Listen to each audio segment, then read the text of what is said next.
"What's she hiding under that skirt?" sneered one of the officers, his baton already slipping beneath the hem before she could get a single word out. The sound that followed wasn't just laughter. It was public, deliberate, and shameless. In that instant, the peaceful hum of a sunny afternoon shattered like glass.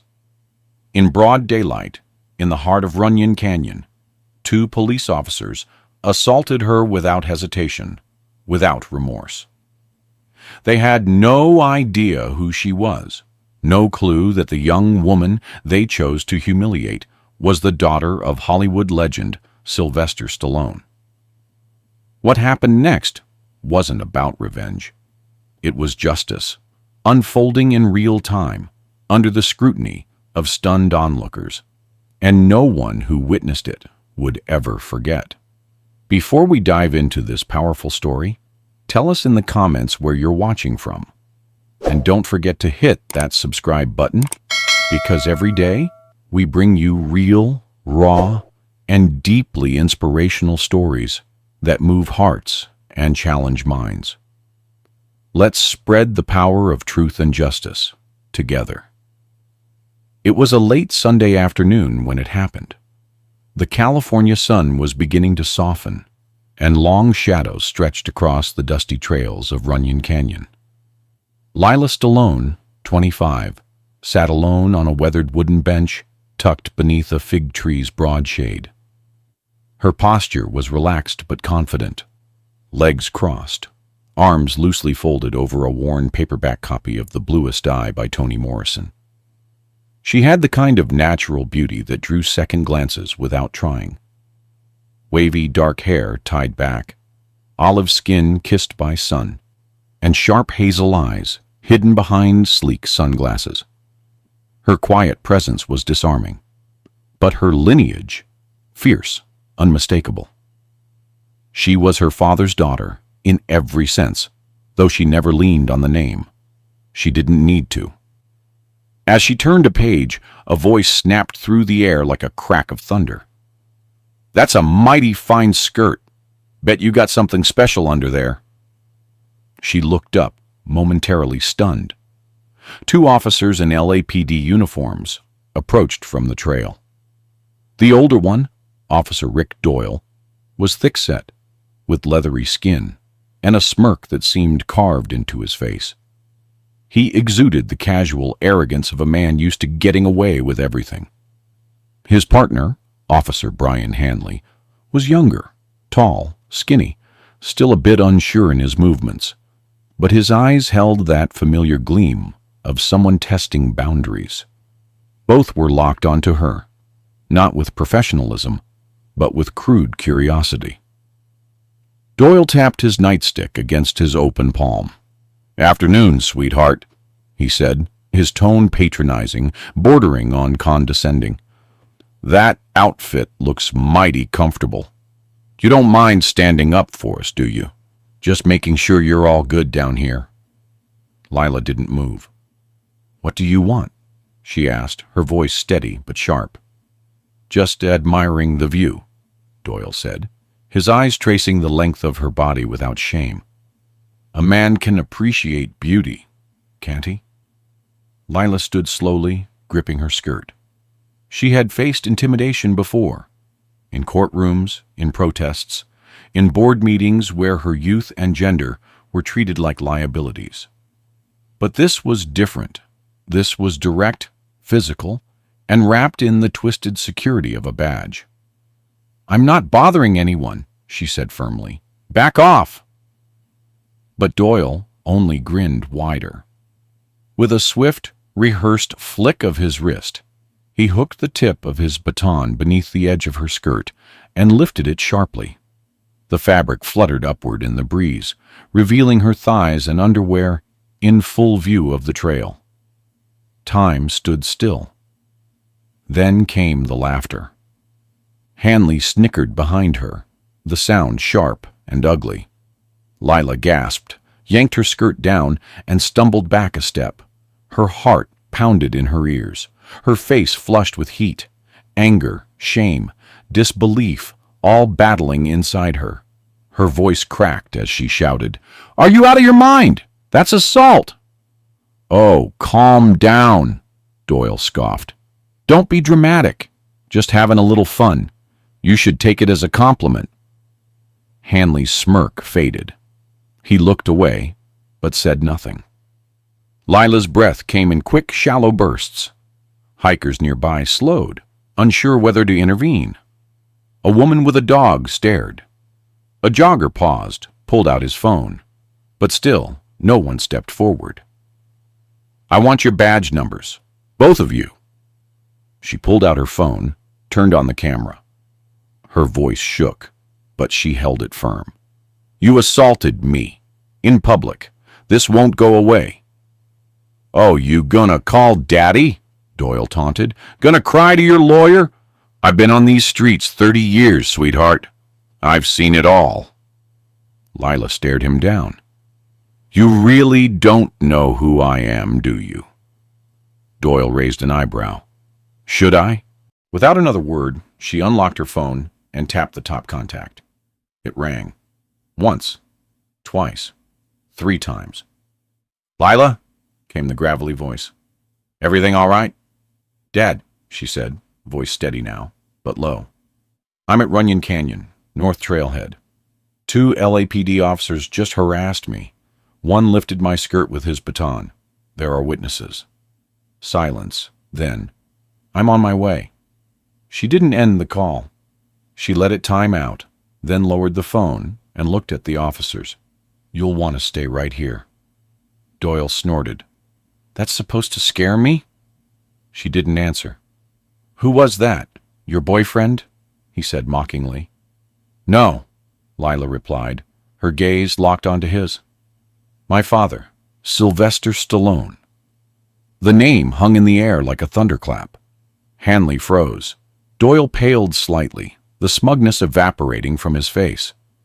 "Tough girl," he muttered, but the confidence was gone. 12 minutes later, the roar of tires signaled a shift in atmosphere. A black Escalade tore up the fire lane, stopping fast. Doors opened before the engine quieted, and then he stepped out.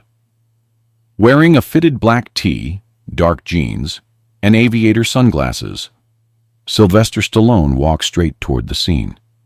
His expression unreadable, his presence unmistakable. He didn't speak to the crowd. He didn't acknowledge the cameras or the stunned onlookers. He walked directly to his daughter, saw the redness in her face, the clenched fists, the stiffness in her posture. Then he turned. "Which one of you touched her?" Officer Doyle tried to steady himself. "Mr. Stallone, No," Stallone said, holding up a single finger. "Don't talk." He turned to Hanley, who looked like he wanted to vanish into the hillside. "What you did today wasn't just disgusting," Stallone said, voice low it was criminal. "And you going to answer for it. The world had shifted. The canyon, unsee a place of humiliation, had become a court. Stallone, a father and a symbol of strength, was about to make sure justice wasn't just a word." The trail fell completely silent. People who had once glanced curiously were now fully turned, phones subtly raised, cameras rolling, eyes glued to the man whose presence seemed to drain all arrogance from the air. Sylvester Stallone, the name alone, carried decades of power, grit, and unmistakable force. But this wasn't Rambo or Rocky standing in front of those officers. This was a father, burning with a fury no movie script could contain. He took another step closer, slow and deliberate, not rushing, not yelling, but radiating the kind of energy that made every muscle in Officer Doyle's body tense up involuntarily. "So," Stallone said, his voice low but hard-edged, like gravel beneath boot heels. "You thought you'd mess with a young woman sitting by herself. You thought that badge gave you permission to lift her skirt in public, huh?" Officer Doyle opened his mouth, but no words came out. only a breathy sound, like air leaking from a tire. He had faced angry suspects, belligerent drunks, even political activists with signs and cameras. But nothing, absolutely nothing, prepared him for standing in front of a father whose daughter had just been violated, especially when that father held more influence in the city than most elected officials. Stallone took another step forward, towering now, his voice still steady. I've spent 4 decades protecting my daughters from the worst of this business. Press, creeps, parasites, and now 2 men wearing uniforms, men who are supposed to protect the public, treat her like a toy? He turned, glancing at Hanley, who flinched under the stare. And you, the rookie? Did you laugh? Did you stand there and watch? Hanley looked down at his boots, red creeping up his neck. Sir, I wasn't the one who... You stood there, Stallone cut in, and that makes you complicit. You think silence makes you innocent? It doesn't. It makes you weak. He didn't shout. He didn't need to. Every word struck with the weight of an uppercut. The crowd began to grow. Hikers, dog walkers, tourists who recognized him, and others who were just following the tension. Word spread quickly in places like this. Phones were already broadcasting live. Doyle finally found his voice, but it shook. Mr. Stallone, we didn't know she was your daughter. Lila, standing just a few feet away, inhaled sharply, the insult digging in deeper than the assault. Her voice rang out, clear and sharp. So if I wasn't his daughter, this would have been fine? That one sentence turned the temperature of the scene. The air buzzed. People in the crowd murmured with rising outrage. Stallone's eyes darkened, and he took one long breath, his hands clenching for just a second before he turned to the officers again. You should be ashamed to wear those uniforms. You think you're tough? You think lifting a young woman's skirt in public makes you powerful? Let me tell you something. Real power doesn't look like that. Real men don't do that. Suddenly, a black and white LAPD cruiser pulled up along the path. Word had gotten out. The door opened, and out stepped Captain Maria Ortega, a veteran officer known for her no-nonsense attitude and her deep roots in community justice work. Her short, silver-streaked hair and commanding presence made even seasoned officers straighten up. She surveyed the scene quickly, saw Stallone, saw the 2 nervous patrol officers, saw Lila's red face, and didn't need anyone to explain. Mr. Stallone, she said, nodding respectfully. Ms. Stallone, are you all right? Lila managed a small nod. Ortega turned toward Doyle and Hanley. Badge numbers. Now. Both officers hesitated for a split second too long. Now, or I'll pull them off your chest myself, Ortega snapped. Reluctantly, Doyle muttered, 739. Officer Rick Doyle Hanley followed. 852. Officer Brian Hanley Ortega didn't even glance at them as she keyed her radio. Dispatch, this is Captain Ortega, requesting immediate internal affairs response to Runan Canyon, North Trailhead. 2 officers, possible misconduct, civilian witness, and a high-profile complainant. Secure the scene. Send a lieutenant. Lila watched the process unfold, still frozen somewhere between humiliation and vindication. Stallone moved beside her now, not saying anything, just placing a reassuring hand on her shoulder.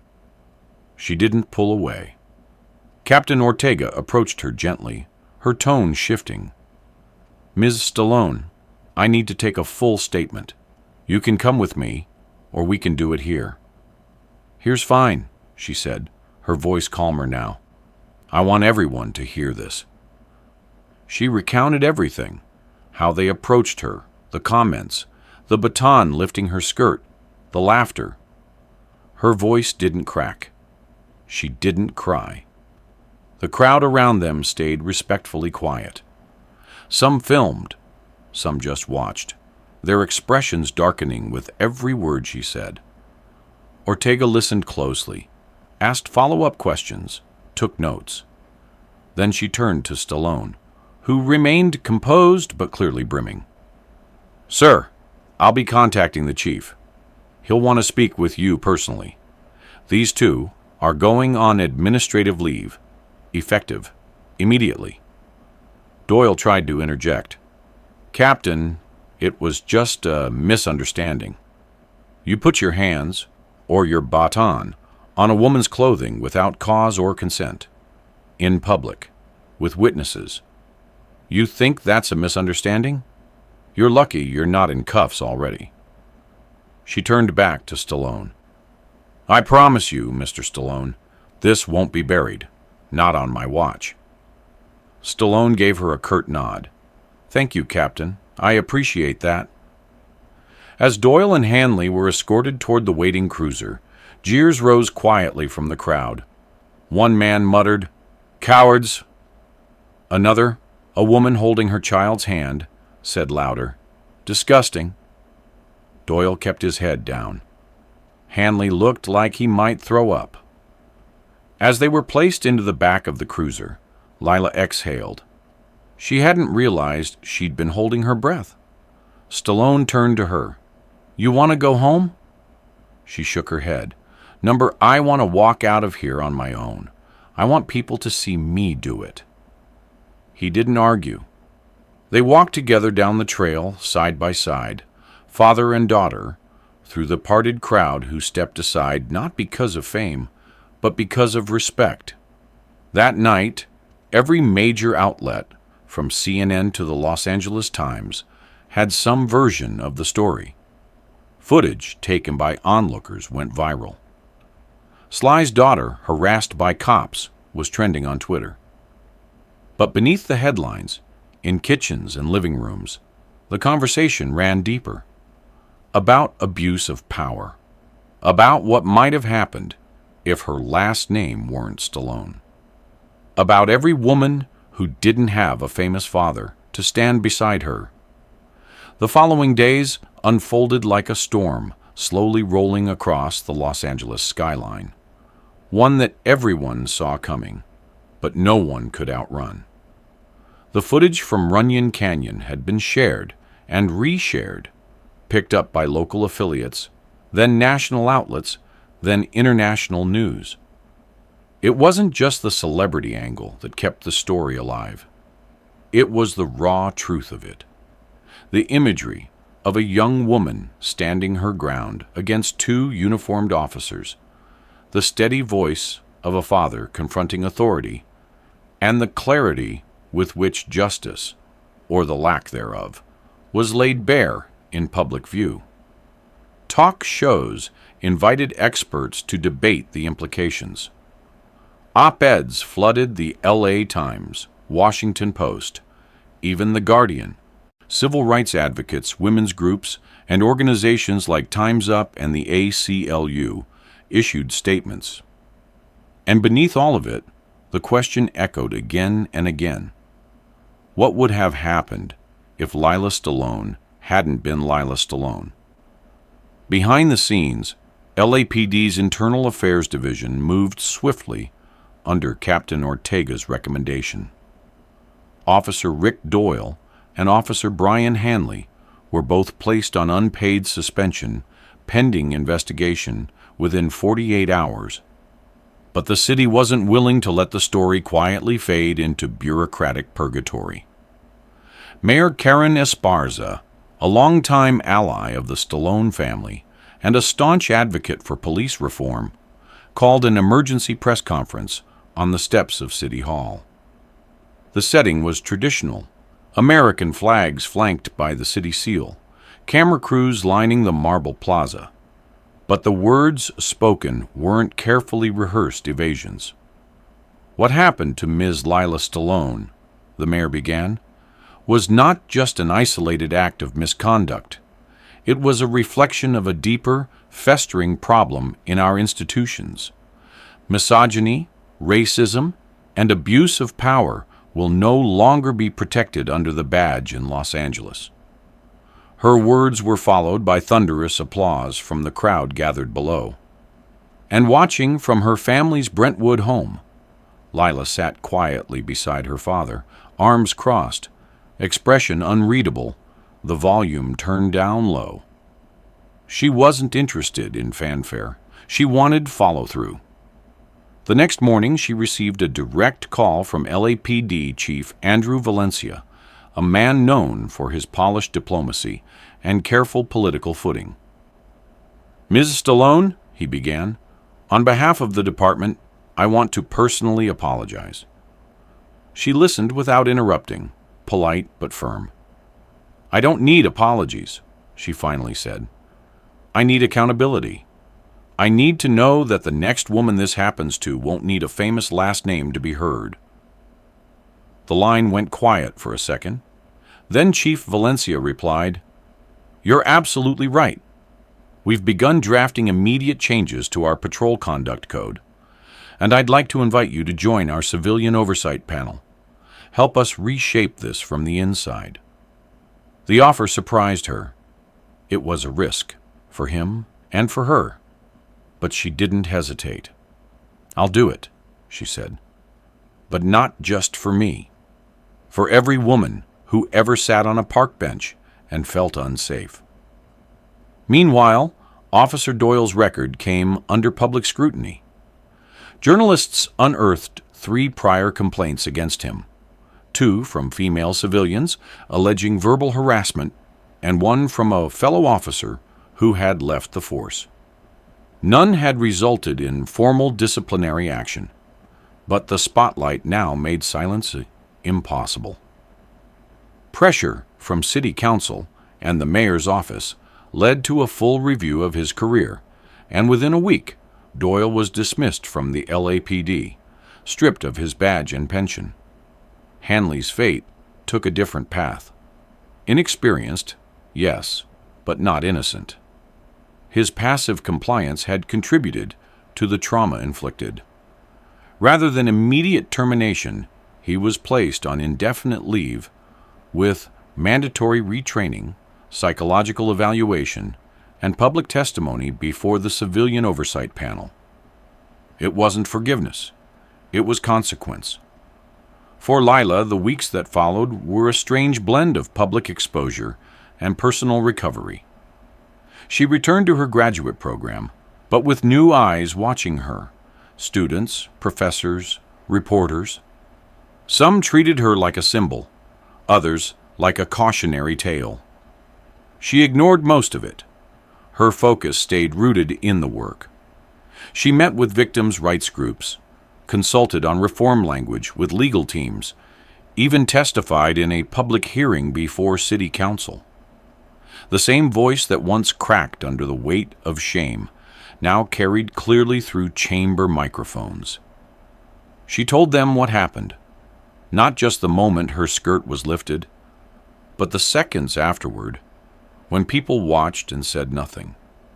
She described the look in Officer Doyle's eyes, not just lust or cruelty, but the terrifying calm of someone who believed he'd face no consequence. And she told them what it felt like to realize her story mattered because of who her father was, not because of what was done to her. When she finished, the room was silent. Then, as she stepped away from the podium, the applause came. Not performative, not political, but from citizens who recognized truth when they heard it. At home, Sylvester Stallone rarely spoke of the incident in detail.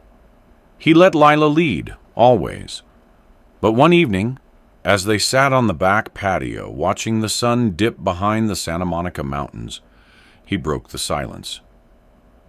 "You know," he said quietly, "I played a lot of tough guys in my life.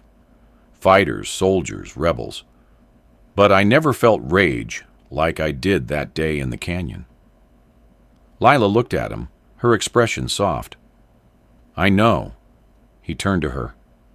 "But the way you handled it, the way you stood there, and didn't back down? That's real strength. That's something they don't teach in movies. She smiled faintly. I learned it from you. The impact of the incident didn't fade. Months later, the Stallone Act, a new policy package mandating body cams for all park patrols, expanded civilian complaint access, and anti-harassment training, was passed unanimously by City Council. The mayor signed it into law on the very bench where Lila had once sat reading her book. She didn't attend the ceremony. She was volunteering that day, helping a teen mother navigate housing paperwork. But the ripple of her voice, her defiance, her refusal to be silent, was felt in every corner of the city. It wasn't about revenge. It wasn't about headlines. It was about something deeper. A reminder that the uniforms worn by those in power are not shields against accountability, and that dignity, once threatened, can roar back louder than anyone expects. In the end, Lila didn't go back to anonymity. She didn't hide. She continued her studies, expanded her advocacy, and yes, sometimes still returned to Runan Canyon. Not to relive what happened, but to reclaim the space. To sit on a bench under the sycamores with a book in hand and sunlight on her shoulders, unafraid. Because the truth was, she hadn't just survived that afternoon. She'd rewritten the story, and in doing so, she reminded an entire city that silence is complicity, and courage, no matter how quietly spoken, can echo for miles